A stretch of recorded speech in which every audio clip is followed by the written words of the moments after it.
2015-yil Milliy hunarmandchilik kollejini bitirishimdan oldin ichimda katta orzu bor edi. Shunchaki zargar bo'lish emas, zargarlikni ilm sifatida o'rgatadigan joy ochish. Sultan Jewelry Academy degan brendga birinchi qadamni qo'ydim.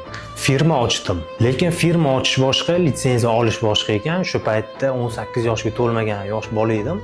Eshik-meshik yurardim, hujjatlar, qog'ozbozlik, rad javoblari, lekin ortga qaytmadim. 2015-yil sentyabr oyida litsenziya oldim va akademiyani ishga tushirdim. Lekin haqiqiy qiyinchilik shundan keyin boshlandi. O'quvchi yig'ish, dars berish, biznes tizimlashtirish, nimadir yetishmas edi. Ichimda yana nimadir bor degan hissiyot ketmasdi. Shu sabab izlanishni boshladim. 50 taga yaqin kitob o'qidim. Management, time management, psixologiya, biznes, shaxsiy rivojlanish, tizimlashtirish. Lekin baribir nimadir kam edi. Keyin o'zim havas qilgan milliarder inson bilan uchrashishga qaror qildim. Bu inson Nurulloh ustozimiz, Nmedov asoschisi, oziq-ovqat ishlab chiqarish bo'yicha O'zbekistondagi birinchi yetakchilardan deb bilamiz. Keyinchalik Crafers sotib olgan odam. Jahongir Abidovich Crafers ochganlardan keyin oziq-ovqat yo'nalishi ishini ustalariga topshirdim deb shu insonni ta'kidlab o'tgan. Birinchi uchrashuvni hech qachon unutmayman. Yoshman, qiziquvchanman, savollarim juda ko'p edi. Uchrashuvdagi eng asosiy savolim bitta bo'lgan. Ustoz, sizni shu darajaga olib kelgan qaysi kitoblar bo'lgan, qaysi kitoblarni o'qigansiz shu darajaga yetib kelgunizcha degan savol berganman. O'ylab qarasam, yosh bo'lganman, bunaqa savollarga ko'pchilik vaqtda ajratmas edi, lekin Nurulloh ustoz erinmadilar. O'qigan kitoblarni birma-bir yozib berdilar. Management, time management, shaxsiy rivojlanish, dunyoning eng kuchli biznes trenerlari, Skolko'da olgan bilimlar to'g'risida aytib berdilar. Keyin menga qarab, Sultonmurod, maqsading nima dedilar? Men hech o'ylamasdan rozi-rizolikka erishish, ota-onamni rozi qilish deb javob berdim. Ustoz kulib, ular rozi bo'lishadi albatta. Yaxshi islasang, albatta rozi bo'lishadi. Maqsading kamida 100-150 yillik bo'lsin. O'sha gapni birinchi eshitganimda hayron bo'lganman. Ustoz davom etdilar.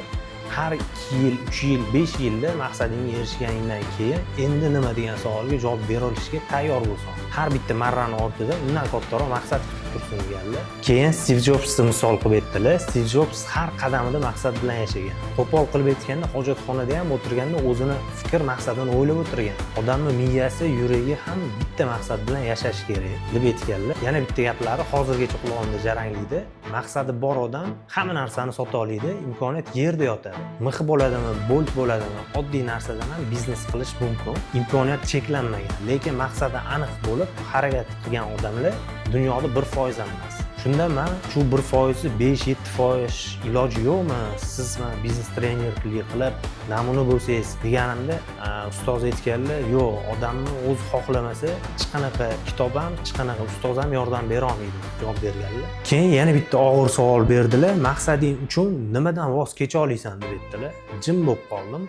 O'zlari javob berdilar. Keyin hamma narsadan voz kecha olish kerak maqsadiga odam. Bekorchilikdan, dangasalikdan, ortiqcha vaqt sarflashdan. Maqsad odamni harakatlantiradigan darajada katta bo'lsa, ba'zida sog'lig'i ham ikkinchi darajaga tushib qoladi. Odam maqsadiga yetmaguncha tinim bilmay kerak bo'lsa uxlamasdan ham maqsadiga harakat qilib boradi. Suhbat yakunida menga bitta kitob sovg'a qildilar. Walter Isaacsonning Steve Jobs kitobi. Lekin kitobdan ham qimmatliroq nasihat berdilar. Sultonmurod, bularning hammasi dunyoviy ilm, lekin ota-onam duosi. Har bitta ishni duo bilan boshlash mana shu eng katta kuch deb aytdilar. Shu gapni yuragimga yozib qo'ydim, lekin oradan vaqt o'tdi. Yana ichimda nimadir kamdek tuyulardi. Maqsadim bor edi, lekin nimagadir oliy maqsad emasdek ko'rinardi. Shundan keyin tafsir kitoblarini o'qishni boshladim, izlandim va bir kuni Voqea surasidagi 3-toifa egalari Sabiqun haqida o'qidim. Yaxshilik qilishda o'zib ketuvchilar ana o'shalar Allohga yaqin zotlardir.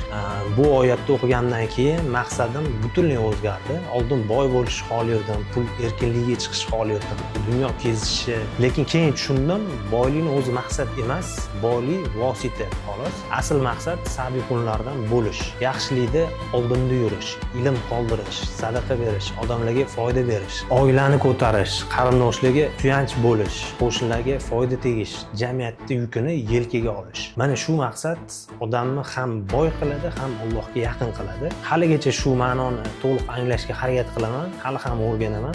Lekin bitta narsani aniq tushundim, nima ish qilish muhim emas. zargarmisiz, shifokormisiz, o'qituvchimisiz, tadbirkormisiz, farqi yo'q. Muhimi nima uchun qilyapsiz bu ishni? Chunki har bir ishchi ustida undan ham kattaroq maqsad turadi. Maqsad chiroyli bo'lsa, amal ham chiroyli bo'ladi. Shuning uchun bugungi yoshlarimizga bitta tilagim, nasihatim bor edi, o'quvchilarimizga ham. O'zingizga shunaqa maqsad qo'yingki, sizni har kuni uyg'otsin. Bekorchilikdan, dangasalikdan, odatlardan uzoqlashtirsin. Chunki bekorchilikdan o'g'rilik ham, giyohvandlik ham, qadriyatsizlik ham kelib chiqadi. Lekin ulug' maqsad ortida ilm bor. Mehnat keladi, mas'uliyat keladi, foyda keladi va eng muhimi Allohning roziligi keladi. Men ham shu yo'lda yurishga harakat qilaman hozirgacha. Bundan keyin ham harakat qilaman. Alloh hammamizni yaxshilikda o'zib ketuvchilardan, sabiqlardan qilsin.